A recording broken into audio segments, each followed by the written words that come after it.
నమస్కారం, వార్తలకు స్వాగతం. ముందుగా ముఖ్యాంశాలు. వైసీపీ లీడర్ ప్రెస్ మీట్, పలు అంశాలపై వివరణ. మాజీ మంత్రి కేటీఆర్ ప్రెస్ మీట్, ఇరు పార్టీలపై ఫైర్. మాజీ మంత్రి కేటీఆర్ మీడియా సమావేశం నిర్వహించారు. ఈ సందర్భంగా పలు అంశాలపై ఆయన మాట్లాడారు. తెలంగాణ వాటా 42% అనుకుంటే, ఎందుకంటే 58-42 రేషియోలో పంపకాలు జరిగినాయి కాబట్టి 42% అనుకుంటే తెలంగాణ వాటా తెలంగాణలోని 10 జిల్లాలకు దక్కింది కేవలం 10,080 ఉద్యోగాలు మాత్రమే. మళ్ళొక్కసారి నేను చెప్తా ఉన్నా, 10 ఏళ్లలో తెలంగాణకు ఘనత వహించిన కాంగ్రెస్ ప్రభుత్వ హయాంలో 2004 నుంచి 2014 వరకు తెలంగాణకు దక్కింది ప్రభుత్వ ఉద్యోగాల్లో నియామకాలు జరిపింది కేవలం 10,000. 10 సంవత్సరాల్లో 10,000 అంటే సంవత్సరానికి 1000 ఉద్యోగాలు మాత్రమే. కానీ అదే కేసీఆర్ గారు ప్రభుత్వం ఏం చేసింది?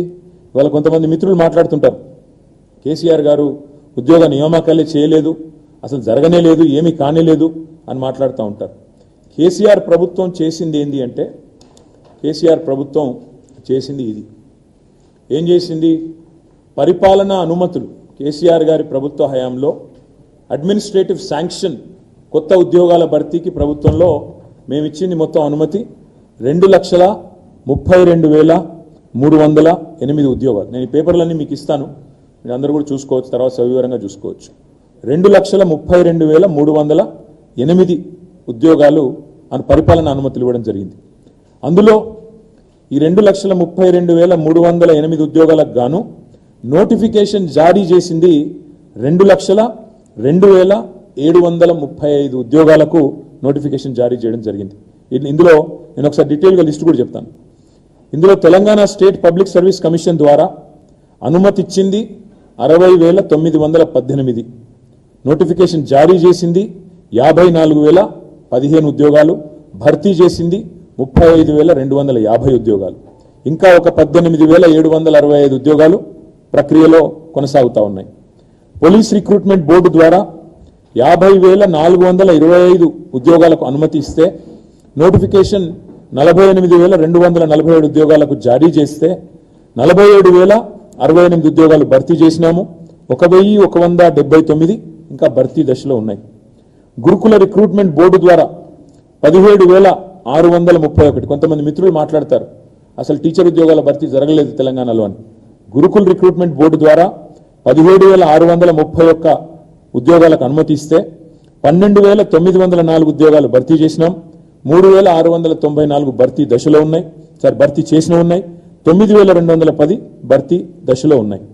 అదేవిధంగా డిఎస్సి ద్వారా 34,100 ఉద్యోగాలకు అనుమతిస్తే అందులో నోటిఫికేషన్లు జారీ చేసింది 28,534, పూర్తి చేసింది భర్తీ చేసింది 22,892, భర్తీ దశలో ఉన్నది 5,642.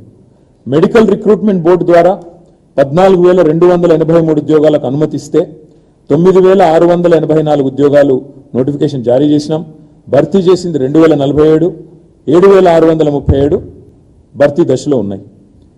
యూనివర్సిటీ కామన్ బోర్డు, యూనివర్సిటీలను బీఆర్ఎస్ ప్రభుత్వం నెగ్లెక్ట్ చేసిందని కొంతమంది మిత్రులు మాట్లాడతారు. అన్ని యూనివర్సిటీస్కి ఒక కామన్ బోర్డు పెట్టి చేయాలి, ఒక సిస్టమ్ తేవాలి, రిఫార్మ్స్ తేవాలనే ఉద్దేశంతో కామన్ బోర్డు అని పెట్టాం.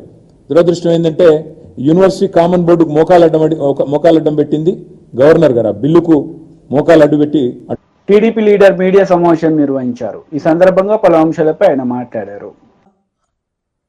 ఈ కార్యక్రమాన్ని అంతా కూడా సిఎస్ జవహర్ రెడ్డి నడిపించారు. దగ్గర 45 రోజుల నుంచి 60 రోజుల వరకు సమయం ఇవ్వాలి నోటిఫికేషన్కి. వివిధ డిపార్ట్మెంట్లో ఉన్న ప్రతి ఒక్క అర్హత ఉన్న అధికారి కూడా దానికి అప్లై చేసుకోవాలి. తర్వాత వాళ్ళ మీద ఏమేం కేసులు ఉన్నాయి, ఏమేం సర్వీస్ ఉంది, ఏమేమి వాళ్ళు రికార్డ్స్ పెట్టారు, అవన్నీ కూడా తరోగా. ఎందుకంటే ఒక ఐఏఎస్ ఉద్యోగం ఇచ్చేటప్పుడు, కన్ఫర్మేషన్ ఇచ్చేటప్పుడు ప్రభుత్వ శాఖలో ఇవాళ అవన్నీ కూడా చేయాల్సిన పరిస్థితుల్లో ఎన్నికల కోడ్ వచ్చిన తర్వాత కట్టుదిట్టంగా ఏదో ఒక విధంగా ఈ తతంగం అంతా కూడా పూర్తి చేసి తను అనుకున్న వ్యక్తులకి కన్ఫర్డ్ ఐఏఎస్ పదవులు కట్టబెట్టడానికి జవహర్ రెడ్డి పడిన ఆత్రాన్ని ఇవాళ మీడియా ప్రశ్నిస్తూ ఉంటే ముఖ్యమంత్రి కార్యాలయం నుంచి స్పందన లేదు, సిఎస్ జవహర్ రెడ్డి నుంచి స్పందన లేదు. అడ్డగోలుగా కన్ఫర్డ్ ఐఏఎస్ ప్రక్రియని మీడియా ఘోషిస్తూ ఉంటే ఎందుకు మీరు నోరు తెరవలేకపోతున్నారు? నోటిఫికేషన్పై గోప్యత ఎందుకు? గడువు ఎందుకు తక్కువ పెట్టారు? ఆగమేఘాల మీద జాబితా ఎందుకు రెడీ చేశారు? దరఖాస్తులు స్క్రూటినీ కూడా ఎందుకు సవివరంగా చేయలేదు? పాత జాబితాలో ఉన్న పేర్లు మళ్ళీ ఎందుకు పెట్టారు? ఎన్నికల కోడ్ ముందే ఎందుకు హడావుడిగా కన్ఫర్మ్ చేసేసుకోవాలి, అన్నీ కన్ఫర్మ్ చేసుకోవాలని ఎందుకు ఇంత ఆరాటం పడ్డారో సిఎస్ జవహర్ రెడ్డి రాష్ట్ర ప్రజలకి చెప్పాలి. అస్మదీయుల కోసం ఇంత అడ్డగోలుగా ఇంత ఆత్రంగా చెయ్యాలా అని చెప్పి నేను జవహర్ రెడ్డిని ప్రశ్నిస్తూ ఉన్నాను. ముఖ్యమంత్రి మరి ఈ ఆపద్ధర్మ ముఖ్యమంత్రి కనుసన్నల్లో జగన్నాటకంలో లండన్లో ఉన్న ఆయన ఆదేశాల మేరకు స్వామి భక్తి ప్రకటిస్తూ ఉన్న సిఎస్ జవహర్ రెడ్డి దీని మీద ప్రజలకు సమాధానం చెప్పాలి, సంజాయిషి చెప్పాలి. సిఈసి దీన్ని చర్యలు తీసుకోవాలని చెప్పి కూడా మేము కోరుతున్నాం. ఈరోజు జాతీయ అధ్యక్షులు నారా చంద్రబాబు నాయుడు గారు కూడా ఇవాళ ఎవరైతే అధికార యంత్రాంగం secretary department of personal and training government of ఇండియాలో వారికి ఉత్తరం రాశారు. అట్లాగే చీఫ్ ఎలక్షన్ కమిషన్కి న్యూఢిల్లీకి ఉత్తరం రాశారు. అట్లాగే Avinash Kumar principal secretary AP in charge ఏదైతే ఎలక్షన్ కమిషన్ విధులు చూస్తూ ఉన్నారో ఆయనకు కూడా ఈ ఉత్తరం రాయడం జరిగింది. ఏదైతే హడావుడిగా ఆర్భాటంగా ఇవాళ రాష్ట్ర కేడర్ అధికారులు ఐఏఎస్ఎల్ని ఎంపిక చేసేందుకు ఇంటర్వ్యూలు నిర్వహించేందుకు ప్రభుత్వ ప్రధాన కార్యదర్శి జవహర్ రెడ్డి ప్రతిపాదనలు పంపటం ఎన్నికల నిబంధనలకు విరుద్ధంగా ఈ కార్యక్రమాన్ని చేపట్టారు. జూన్ 4వ తారీఖున ఎన్నికల ఫలితాలు ఉన్నందువల్ల ఈ పదోన్నతుల ప్రక్రియ చేపట్టడం అనేది సరైన నిర్ణయం కాదని చెప్పి కూడా తెలియజేయడం జరిగింది. అదేవిధంగా ఎవరైతే యూపీపీఎస్సీ చైర్మన్కి కూడా చాలా క్లియర్గా ఈ వివరాలని యూనియన్ పబ్లిక్ సర్వీస్ కమిషన్ చైర్మన్కి కూడా ఈ వివరాలన్నీ కూడా చంద్రబాబు నాయుడు గారు తెలియజేయడం జరిగింది. ఏదైతే మొండితనంతో ఇంటర్వ్యూలు నిర్వహిస్తే పూర్తిగా ఇది ఎన్నికల కోడ్ ఉల్లంఘించినట్టే. ఈ పదోన్నత జాబితాలో ఉన్నవారు కూడా ఎవరైతే ఇవాళ మీరు షార్ట్ లిస్ట్ చేస్తూ ఉన్న 49 మంది అని చెప్తా ఉన్నారో కమర్షియల్ డిపార్ట్మెంట్లో చాలామంది అర్హత ఉన్న వ్యక్తులు అప్లై చేసుకోవడానికి కనీసం నోటిఫికేషన్ కూడా సచివాలయంలో హెచ్ఓడీలకు కూడా తెలియజేయాల మీ నోటిఫికేషన్. అంటే ఏ స్థాయిలో అధికార దుర్వినియోగం జరుగుతూ ఉంది, ఏ స్థాయిలో మీరు అస్మదీయుల కోసం పనిచేస్తూ ఉన్నారు, ఏ స్థాయిలో మీ జిల్లా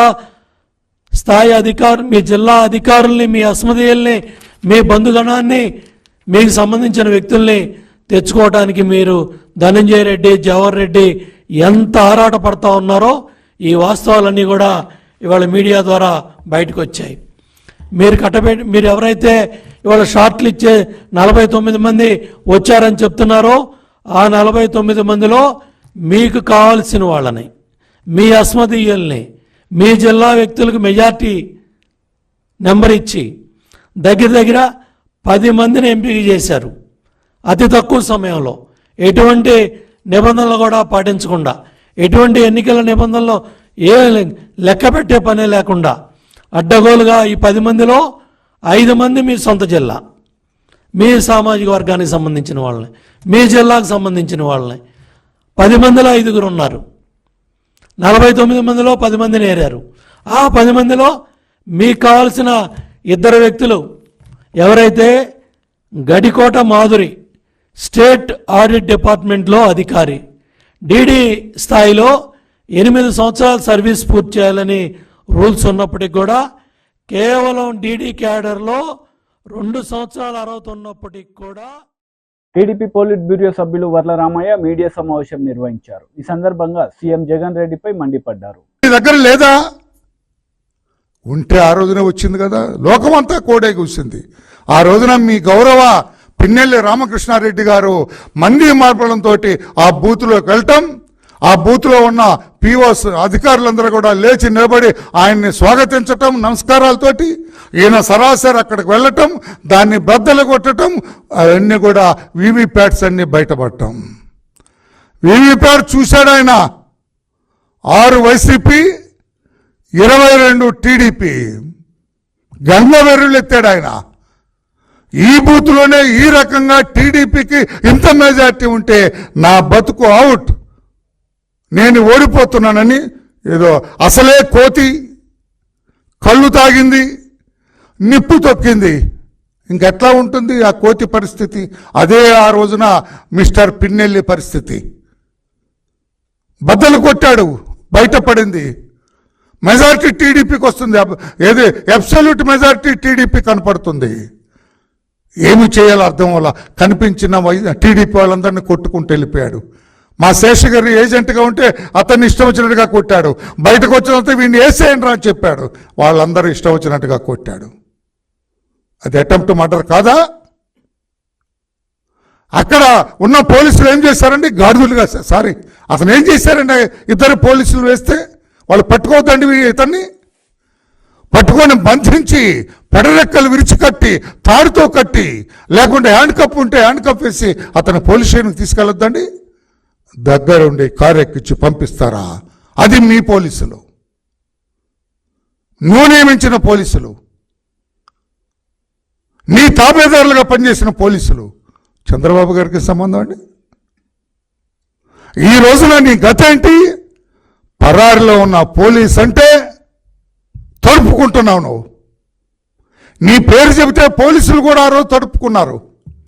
ఇప్పుడు పోలీసుల పేరు చెబితే నువ్వు నీ తమ్ముడు తడుపుకోవట్లా? ఇంకా మీరు నోటికి వచ్చినట్టు మాట్లాడతారా? నేను అడుగుతున్నా సజ్జల రామకృష్ణారెడ్డి గారిని, ఇంకా నువ్వు ప్రెస్ పెట్టి మాట్లాడే ధైర్యం ఉందా నీకు? వాళ్ళ నాయకుడు అంట వెళ్ళేటప్పుడు అంట 144 వస్తాయిలే అన్నా అని ఈయనకు చెప్పాడంట. ఏంటి 144 వచ్చేది? ఎక్కడ నీకు 144 వచ్చేది? ఇంకా ఎవరిని మోసం చేస్తావు మిస్టర్ చీఫ్ మినిస్టర్? ఇంకా ఎవరిని మోసం చేస్తావు అంటే జారిపోతున్నారు అందరు కూడా.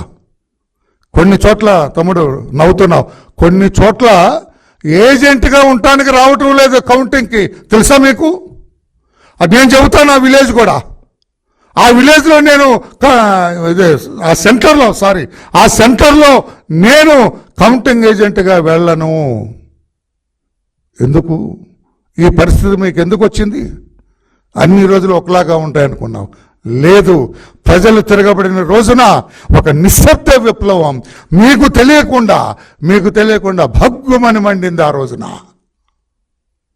అన్ని పోలింగ్ బూతుల్లో కూడా ఆ నిశ్శబ్ద విప్లవ గొప్పతనాన్ని చూపించారు. నేను ఆ బటన్ నొక్కా, నేను ఈ బటన్ నొక్కా అన్నది ఏమీ లేదండి. ప్రజలకి అభివృద్ధి కావాలా, సంక్షేమం కావాలా, డెవలప్మెంట్ కావాలా, రాష్ట్రం ప్రజాస్వామికంగా నడవాలా, రాజ్యాంగబద్ధంగా నడవాలా, స్వేచ్ఛగా బజార్లకు వెళ్లే అవకాశం వారికి కావాలా, అర్ధరాత్రి అయినా క్షేమంగా తిరిగి వచ్చే పరిస్థితులు కావాలా? అవి ఉన్నాయా? నేను ఒక మాచల్లో అడుగుతున్న పిన్నెలిని, ఉన్నాయా? క్షేమంగా తిరిగి రాగలరా? మీ తురకా కిషోర్ దెబ్బకి, నీ 2 దెబ్బకి ఎవరైనా వస్తారా? కానీ ఇప్పుడు బయటకు వస్తున్నారు జనం అంతా. సాయంత్రం అయితే మాచర్ల సెంటర్లో కూడా జనంతో నిండిపోయింది. ఎందుకు? స్వేచ్ఛా వాయువులు పీల్చుకున్నారు. ఎప్పుడైతే ఈ అన్నదమ్ములు 2 పరారిలో ఉన్నారో, ఎప్పుడైతే పోలీసులు వీళ్ళు వెంటబడ్డారో, వీళ్ళు అసలు భద్రయ్యలు కాదు, ఉత్తి భద్రయ్యలు అని తెలిసిన తర్వాత జనమంతా కూడా మాచర్లలో వీధుల్లో సరదాగా తిరుగుతున్నారు. చెన్నకేశ్వరుడు గుడి దగ్గర స్వేచ్ఛగా వెళ్తున్నారు, దేవుణ్ణి స్వేచ్ఛగా సందర్శించుకుంటున్నారు. అక్కడ మీరెప్పుడైతే కాంగ్రెస్ నేతలు మీడియా సమావేశం నిర్వహించారు. ఈ సందర్భంగా పలు అంశాలపై వారు మాట్లాడారు. అనేటటువంటి వ్యక్తి తీర్మానం వల్ల వ్యక్తిగతంగా మాట్లాడిన విషయాలు ఇప్పుడు కాంగ్రెస్ పార్టీలో చేరిన తర్వాత, నేను కాంగ్రెస్ పార్టీ కాకముందు మాట్లాడినవి వేరు, నేను కాంగ్రెస్ పార్టీగా ఉన్నప్పుడు మాట్లాడేది వేరు. అప్పుడు కాంగ్రెస్ పార్టీ అభ్యర్థి కాదు, అదొక్కటే కాదు, అనేక విషయాలు ఉన్నాయి. ఆ విషయాలన్నింటినీ పక్కన పెట్టి ఇవాళ కాంగ్రెస్ పార్టీలో చేరిన తర్వాత వారితో మాట్లాడటం జరిగింది. కాంగ్రెస్ పార్టీ ఐడియాలజీని ముందుకు తీసుకొని పోయి కాంగ్రెస్ పార్టీ ఐడియాలజీ ద్వారా ప్రజలకి కావలసిన అన్ని సహాయ కార్యక్రమాలు, అభివృద్ధి సంక్షేమ కార్యక్రమాలు చేయడానికి ఒక వ్యక్తిగా ఒప్పుకొని ముందుకొచ్చాడు. చాలా మంది వేరే పార్టీల నుంచి కాంగ్రెస్ పార్టీలోకి వచ్చారు. ఇక్కడ ఒక్క దగ్గరే కాదు, అనేక దగ్గర వేరే పార్టీలో ఉన్నప్పుడు అనేక విషయాలు మాట్లాడారు. కాంగ్రెస్ పార్టీలోకి వచ్చిన తర్వాత కాంగ్రెస్ పార్టీ సిద్ధాంతం ద్వారా పనిచేస్తున్నారు. ఇవాళ ముఖ్యమంత్రిగా రేవంత్ రెడ్డి గారు మన కామ్రేడ్స్ అందరినీ పిలిచారు, టీజేఎస్ నాయకుడిని పిలిచారు. ఇంతకుముందు ఎప్పుడు ప్రతిపక్ష పార్టీలో ఉన్న నాయకులకి అపాయింట్మెంటే లేదు. హాఫ్ అన్ అవర్ 45 minutes అనేక విషయాలు మాట్లాడారు. వ్యక్తిగత సమస్యలు కూడా మళ్ళీ 1-to-1 కూడా మాట్లాడారు. ముఖ్యమంత్రి అంటే అందరు ప్రజల సమస్యలను తెలుసుకోవాలనే ఆలోచనతో చేశారు. అది కాంగ్రెస్ కల్చర్, అదే నడవబోతుంది. రేపు అది ఎస్సీలు కానీ, ఎస్టీలు కానీ, మైనార్టీలు కానీ కొన్ని రాజ్యాంగపరమైన హక్కులు వాళ్ళకి ఎందుకు ఇచ్చారంటే వాళ్ళంతా సామాజికంగా, ఆర్థికంగా, రాజకీయంగా వెనకబడి ఉన్నారు. వాళ్ళు కూడా ముందుకు తీసుకొని పోవాలని రాజ్యాంగ హక్కులు ఇచ్చారు. వాటి మీద భిన్నాభిప్రాయాలు వ్యక్తపరిచి ఉండొచ్చు. ఇప్పుడు అవి లేవు. ఇప్పుడంతా రాజ్యాంగం, కాంగ్రెస్ పార్టీ ఆలోచన, దాని మీదనే మన తీర్మాన్ నల్ల గారు ముందుకు పోతారు. కాబట్టి వారికి అందరూ ఓట్లేసి గెలిపించాలని Congress party senior vice president గా నేను కాంగ్రెస్ పార్టీ తరఫున అందరికీ ప్రార్థిస్తూ విజ్ఞప్తి చేస్తున్నాను. అంజయ్ గారికి ఇంగ్లీష్ రాదు, తెలుగు కూడా పెద్దగా రాదు. ఒక హిందీలో, ఉర్దూలో బాగా మాట్లాడేవాడు. కానీ రాష్ట్రానికి ముఖ్యమంత్రి అయ్యాడు. చరిత్ర తెలియనోడు, పరిపాలన చేయడానికి అనర్హుడు, ఒక పార్టీని నడపడానికి కూడా అనర్హుడు. ఏం మాట్లాడుతున్నారు? బిట్స్ పిల్లని చదివినోడే పట్టభద్రుడైతే వాళ్ళ కాలేజీలో పోయి ఓట్లు అడగమనండి. బిట్స్ పిల్లానిలో చదువుకునే వాళ్ళనే ఓట్లు అడిగి ఆయన గెలిపించమనండి. ఇప్పుడు ఎవరు పట్టభద్రులు అంటే BA, BCom, BSc, BE, MBBS డాక్టర్ని వీళ్ళందరం కలిసి ఒక పట్టభద్రుల జరిగేటటువంటి బిట్స్ పిల్లని కాలేజీలో జరిగే ఎన్నికలు ఇవి. ఏం మాట్లాడుతున్నారు కేటీఆర్ గారు? అందువల్లనే మొన్న మిమ్మల్ని ఎన్మాస్ గా ఓడించి కాంగ్రెస్ పార్టీని గెలిపించి ప్రభుత్వంలో తెచ్చారు. ఏం మాట్లాడాలో తెలియక రోజు శాపనార్థాలు పెట్టడమే మీ దగ్గర ఉన్న పని. శాపనార్థాలు ఎవరు పెడతారని తెలుసా? అత్యంత బలహీనుడు, చేతకానివాడు, ఏమీ చేయలేనివాడు ఊరికనే శాపనార్థాలు పెడతాడు. బలమైన వాడు ఆరోపణలు చేస్తాడు, నిరూపిస్తాడు, యుద్ధం చేస్తాడు. అదేం లేదు నీ దగ్గర. తీవ్రంగా ఖండిస్తున్నాను. ఈ మాటలను విత్డ్రా చేసుకోవాలి. నువ్వు పట్టభద్రులకు జరిగేటటువంటి ఎన్నికల్ని అవమానపరుస్తున్నావు. అసలు నీ మీద కేసు పెట్టాలా? బిట్స్ పిల్లలు ఏంటబ్బా పల్లి పెట్టాలని అనుకున్నాడు అంటే ఏమన్నా అర్థం ఉందా? వైసీపీ లీడర్ ప్రెస్ మీట్ నిర్వహించారు. ఈ సందర్భంగా పలు అంశాలపై ఆయన మాట్లాడారు. కౌంటింగ్ చేసిన తర్వాత ప్రజల్లో మనకున్న విలువేంటో తెలియాలి. ప్రజలు మన గురించి ఏమనుకుంటారని తెలియాలి. మంచిగా ఆలోచిస్తా అంటే మంచిగా వస్తుంది. తప్పు చేస్తే ప్రజాభిప్రాయాన్ని మనం ఫీల్ చేసినట్టు మనకు వద్దని చెప్పారు. 65% తుమ్మలగుంట పోలింగ్ ఎందుకు అవుతుంది? నిజంగా నేను చేయాలనుకుంటే ఎవరు నిలబడతారు కూతురు? అక్కడ మా ఊర్లో ఊరంతా ఒకటిగా ఉన్నప్పుడు, 90% ఒకటిగా ఉన్నప్పుడు మేము పోలింగ్ జరిగింది కదా. 65% పోలింగ్ అయింది కదా. 65% పోలింగ్ ఎందుకు అర్థమేమి?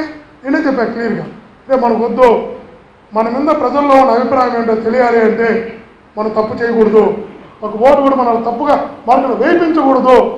ప్రజలు ఓటు వేయని రిజల్ట్ వచ్చిన తర్వాత చూద్దాం. ప్రజలు మనకున్న స్థానం ఏంది, ప్రజలు మనం అంటే ఉన్న గౌరవం ఏందో కొంచెం తెలుసుకుందాం. ఒకసారి వదిలేయని చెప్పారు. మీరు ఆలోచించాలి ఒకసారి కూడా. ఆత్మీయులారా, నేను చెప్తాను ఈరోజు కూడా నాన్నగారు కూడా, నా శ్రీమతి నాన్నగారు కూడా, రాజకీయాలు జీవితంలో ఒక భాగమే తప్ప జీవితం ఎప్పుడు రాజకీయం కాదు. రాజకీయం కూడా జీవితంలో చేయాలంటే లీడర్ అనేవాడు ఎప్పుడు యాక్టర్గా ఉండకూడదు. నాయకుడు అనేవాడు ఎప్పుడు, తను ఒకసారి చెప్పారు, చంద్రగిరిలో ధర్నా చేశారు. చంద్రగిరిలో ధర్నా చేస్తూ ఆ రోజు కిరోసం తెచ్చిపెట్టుకోండి, కిరోసం తెచ్చిపెట్టుకొని నన్ను అరెస్ట్ నేను పోసుకుంటా, అరెస్ట్ చేసి ఆత్మహత్య చేసుకుంటానండి. సో అధికారులు కుయ్యమని అడుక్కున్నారు, చేశారు. ఆర్టీఓ హౌస్కి వచ్చారు. పెట్రోల్ పోసుకోండి ఆర్టీఓ హౌస్లో. ఏమని? ఈ పెట్రోల్ పోసుకొని ఓట్లు దొంగోట్లు ఉన్నాయి, నువ్వు సూసైడ్ చేసుకుంటానన్నాడు. ఆ తర్వాత ఎలక్షన్ జరిగేటప్పుడు సాక్షాత్తు లోకేష్ గారు తప్పట్టున్నారు.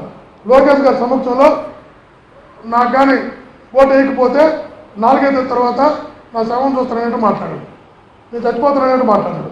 నేను అడుగుతున్నా, తన వీడియోలు పెట్టాడు, వాట్సాప్లో పెట్టారు, చాలామంది చూపించారు. తను ఓటు వేయకపోతే తను ఏదో చేసుకుంటే 4 తర్వాత ఇంకా నేను ఉండను అని చెప్తున్నాడు. ఎమోషనల్గా పబ్లిక్ని ఓటు కోసం ఇలా ఆత్మహత్య చేసుకుంటానట్టు మాట్లాడుతున్నాడు. దీన్ని కౌంటర్ ఇద్దామంటే నేను ఆ రోజు ఒకటే చెప్పా, మరి లీడర్ అనేవాడు ఎప్పుడు కూడా నాయకుడు నుండి ఇప్పుడు ధైర్యం చెప్పేవాడు నాయకుడు, నడిపించేవాడు నాయకుడు కావాలి. ఒకటి ఇబ్బంది తిన్నాను భుజం తట్టేవాడు నాయకుడు కావాలి. ఒక చిన్న దర్వాజా సూసైడ్ చేసుకున్నాను, దొంగోట్లని సూసైడ్ చేసుకున్నాను, నాకు ఓటు అయిపోతే నేను ఆత్మహత్య చేసుకుంటాను, 4 తర్వాత నా శవాన్ని చూస్తాననేవాడు నాయకుడు ఇప్పుడు కాలేదా. పదవి రావచ్చు రాకపోవచ్చు, కానీ నాయకుడు ఇప్పుడు కాలేడు, నువ్వు వదిలేరు అని చెప్పిన. నాకు అన్న వదిలే చెప్పిన, కౌంటర్ ఇద్దామంటే అవసరం వదిలే, అతను నాయకత్వ లక్షణాలు రావాలంటే ముందు తనకు ధైర్యం రావాలి. ఎంత ధైర్యం రావాలంటే బాధపడేవాడిని ఓదార్చగలగాల, భయపడేవాడిని ధైర్యం చెప్పగలగాల, నడిపించగలిగేవాడు నాయకుడు అవుతాడు తప్ప నేనేదో చేసుకుంటాను నాకు జరగకపోతే అనేవాడిని నాయకుడు ఎలా అవుతా నాకు అర్థం కావట్లేదు. తప్పట్టాను కాదు, ఇప్పుడు ఆ మాట అనేది నోట్లో ఎప్పుడు ఏ నాయకుడు కూడా రాకూడదు. ఒక్కసారి నోట్లో ఒక్కసారి నేనేదో చేసుకుంటా ఆత్మహత్య చేసుకుంటా ప్రతిదానికి అనే వ్యక్తి తన జీవితకాలంలో ఎప్పుడు కూడా, ఈరోజు రాజకీయాలు పక్కన పెడదాం, ఆ మనస్తత్వం తనకు అలవాటు అయిన తర్వాత తనకి ఎప్పుడు తన మీద తనకు నమ్మకం ఉంది. మీరు గుర్తుపెట్టి మీకైనా కూడా నాకైనా కూడా నా బిడ్డలకైనా కూడా చెప్తున్నా, తన మీద తనకు నమ్మకం లేనివాడు ఎప్పుడు ఇలాంటి మాటలు మాట్లాడుతుంది, అది చేసుకుంటే ఇది చేసుకుంటాను ఇప్పుడు అనకూడదు. నాయకుడు అనేవాడు తనకు కూడా విజ్ఞప్తి చేస్తున్నాను, జీవితంలో ఎప్పుడు కూడా నాన్నగారు కూడా మనస్ఫూర్తిగా విజ్ఞప్తి చేస్తున్నాను, ఎప్పుడు కూడా. వార్తలు ముగించే ముందు ముఖ్యాంశాలు మరోసారి. వైసీపీ లీడర్ ప్రెస్ మీట్, పలు అంశాలపై వివరణ. మాజీ మంత్రి కేటీఆర్ ప్రెస్ మీట్, ఇరు పార్టీలపై ఫైర్. ఈ వార్తలు ఇంతటితో సమాప్తం. తిరిగి ప్రసారమయ్యే వార్తలు మళ్ళీ కలుద్దాం. అంతవరకు సెలవు, నమస్తే.